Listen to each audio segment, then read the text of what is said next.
That image feeds that appetite, but that perpetrator may not have access to that child. So what do? They hunt a child they have access to. The founder of the Invictus Task Force, which is made up of multiple local law enforcement agencies and is focused on crimes against children, with a strong message for parents tonight. This after an arrest of a local swim instructor accused of sexually exploiting children. And while it's still unclear if any of the victims are local, the task force says it is something it is working to answer. Good evening. This is the Fox 8 6 o'clock news. I'm Neil McNeil. And I'm Katie Nordine. Investigators believe there could be more victims. Ryan Haskins, a certified infant swimming resource instructor, is scheduled to be in court again later this month to face 9 counts of second-degree sexual exploitation of a minor.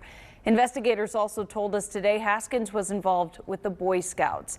Fox 8's Gretchen Stinger sat down with investigators to learn more about their work that led to these charges. She joins us here in the studio tonight. Gretchen.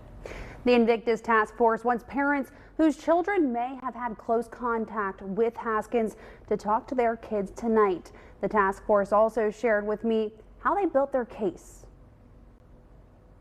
How most of these cases start is what we call a cyber tip. This comes from an internet server. Any big tech company like Verizon, Google, or Instagram Provides information to where they feel one of their users is looking at, child pornography. That's sent to the National Center for Missing or Exploited Children until eventually it trickles its way down to a local investigating agency.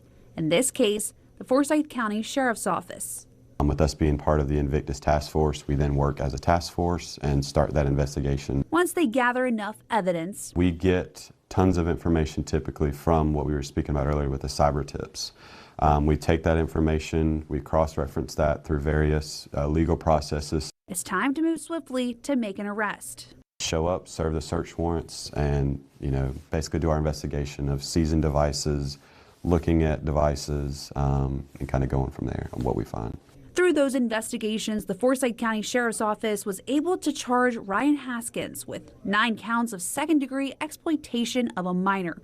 But what exactly does that mean? So second is the pure possession, so it's in their possession, whether that be on the direct device or old school way would be printouts or on a cloud service that they are in charge of. That's child images or videos of them engaged in a sexual act is being exploited by the offender for sexual gratification. Ray Dawson, the founder of the Invictus Project, says this is the justice they work to serve daily.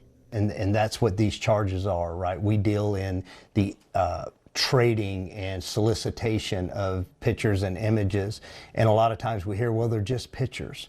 But what are they pictures of, right? That's what we're focused on. What is this an image of? What is this video depicting? Investigators are still building a case against Haskins. They say it will take time to identify the victims and pinpoint if any of them are local. And that's why the task force needs your help. If you have any concerns after speaking with your child, please contact the Forsyth County Sheriff's Office or the Invictus Task Force.